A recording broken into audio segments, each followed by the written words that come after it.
सुप्रभात बच्चों। कक्षा चौथी, विषय हिंदी, उपविषय पाठ 5 संज्ञा। पुस्तक का नाम नई गुलमोहर हिंदी व्याकरण, व्याख्यान 3। बच्चों, व्याख्यान 3 में हम संज्ञा और उसके भेदों के बारे में पुनः जानेंगे। जैसा कि आपको पता है कि संज्ञा किसी भी व्यक्ति का नाम, किसी भी वस्तु का नाम, किसी भी प्राणी का नाम, मन के भावों के नाम या फिर किसी भी स्थान यानी जगह का नाम, ये सभी संज्ञा है। आपको व्याख्यान 1 और 2 में इन सब की जानकारी दी गई थी। बच्चों, सभी नाम हमारे आसपास जितने भी व्यक्ति, वस्तु, प्राणी, मन के भाव या फिर स्थान, जगह है, वो सभी क्या है? संज्ञा है। संज्ञा की परिभाषा: जिस शब्द से किसी व्यक्ति, प्राणी, स्थान, वस्तु या मन के भाव का बोध होता है उसे संज्ञा कहते हैं। जिस शब्द से किसी व्यक्ति, प्राणी, स्थान, वस्तु या मन के भाव का बोध होता है उसे संज्ञा कहते हैं। संज्ञा के 3 भेद होते हैं। नंबर 1 व्यक्तिवाचक संज्ञा, नंबर 2 जातिवाचक संज्ञा, नंबर 3 भाववाचक संज्ञा। कितने भेद होते हैं? 3 भेद होते हैं। व्यक्तिवाचक संज्ञा, जातिवाचक संज्ञा और भाववाचक संज्ञा। व्यक्तिवाचक संज्ञा परिभाषा है: किसी विशेष व्यक्ति, वस्तु या स्थान के नाम का बोध कराने वाले शब्दों को व्यक्तिवाचक संज्ञा कहते हैं। किसी विशेष व्यक्ति, वस्तु या स्थान के नाम का बोध कराने वाले शब्दों को व्यक्तिवाचक संज्ञा कहते हैं। जैसे रिया, अमन, दिल्ली, आगरा, यमुना, भारत, होली, क्रिकेट, लाल किला, सोमवार, जनवरी आदि। ये सभी क्या है? नाम है। रिया, अमन, रिया एक लड़की का नाम है, अमन एक लड़के का नाम है। दिल्ली एक स्थान का नाम है, आगरा एक स्थान का नाम है। यमुना एक नदी का नाम है। भारत देश का नाम है। होली एक त्योहार का नाम है। क्रिकेट एक खेल का नाम है। लाल किला एक इमारत है। सोमवार दिन का नाम है और जनवरी महीने का नाम है। तो ये सभी क्या है? नाम है, इसलिए ये व्यक्तिवाचक संज्ञा है। जातिवाचक संज्ञा परिभाषा है: जो संज्ञा शब्द किसी प्राणी, वस्तु या स्थान की संपूर्ण जाति का बोध कराते हैं वे जातिवाचक संज्ञा कहलाते हैं।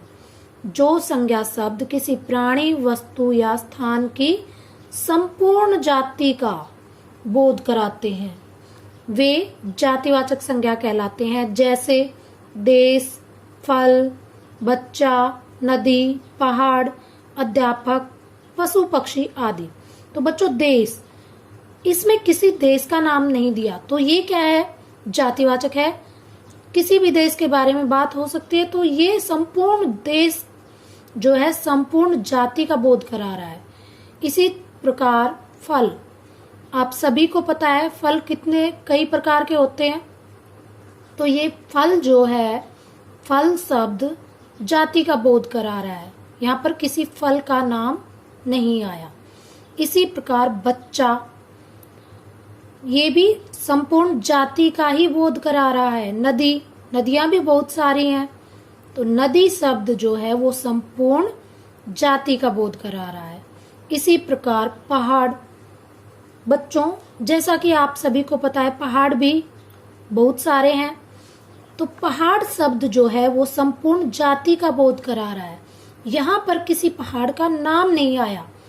पहाड़ शब्द जो है वो जातिवाचक है। इसी प्रकार अध्यापक और पशु पक्षी आदि, ये सभी जातिवाचक संज्ञा है, क्योंकि ये संपूर्ण जाति का बोध करा रहे हैं, यहाँ पर किसी का नाम नहीं दिया।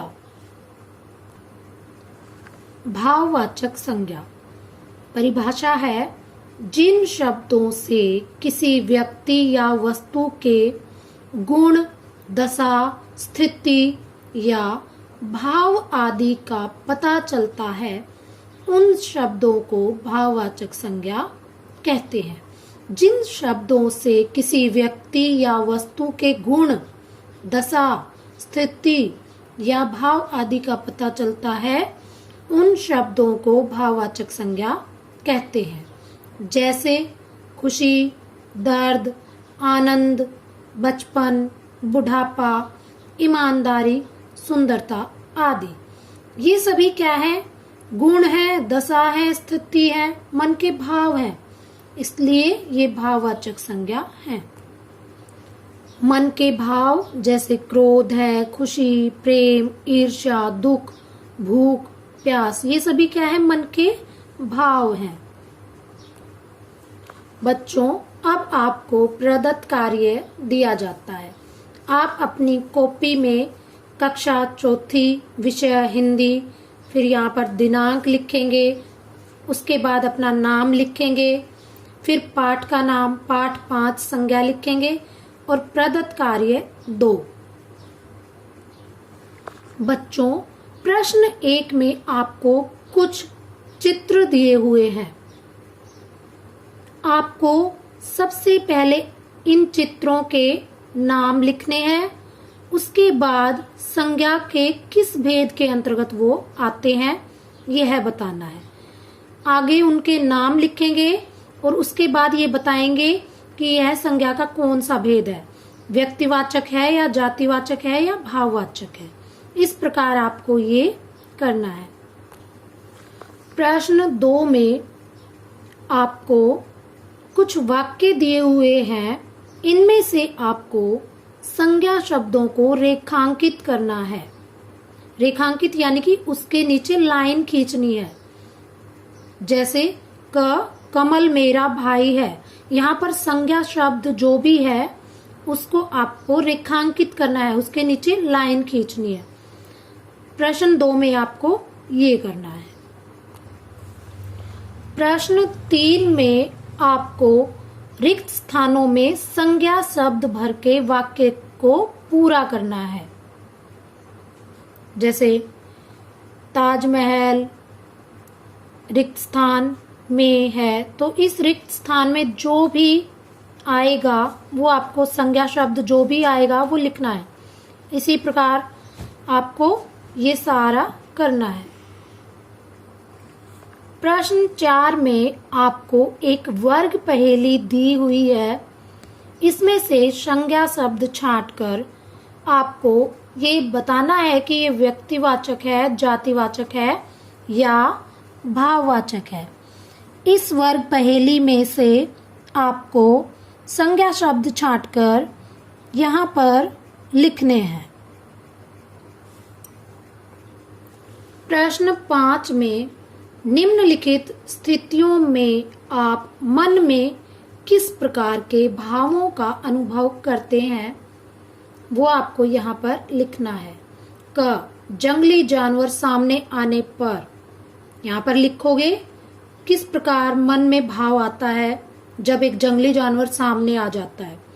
कक्षा में प्रथम आने पर, कक्षा में प्रथम आने पर अपने मन का भाव यहाँ पर लिखोगे। पैर में कांटा चुभ जाने पर, फिर यहाँ पर अपने मन का भाव लिखोगे। खेल में हार जाने पर, फिर यहाँ पर अपने मन का भाव लिखोगे कि आपको किस प्रकार का अनुभव हो रहा है। बच्चों, कल के गृह कार्य में आपको कुछ प्रश्न दिए थे, उम्मीद है आप सभी ने कर लिए होंगे। प्रश्न 1, संज्ञा किसे कहते हैं? उत्तर, जिस शब्द से किसी व्यक्ति, प्राणी, स्थान, वस्तु या मन के भाव का बोध होता है उसे संज्ञा कहते हैं। प्रश्न 2, संज्ञा के कितने भेद होते हैं? उत्तर, संज्ञा के 3 भेद होते हैं। नंबर 1 व्यक्तिवाचक संज्ञा, नंबर 2 जातिवाचक संज्ञा, नंबर 3 भाववाचक संज्ञा। प्रश्न 3, व्यक्तिवाचक संज्ञा किसे कहते हैं? उत्तर, किसी विशेष व्यक्ति, वस्तु या स्थान के नाम का बोध कराने वाले शब्दों को व्यक्तिवाचक संज्ञा कहते हैं। धन्यवाद।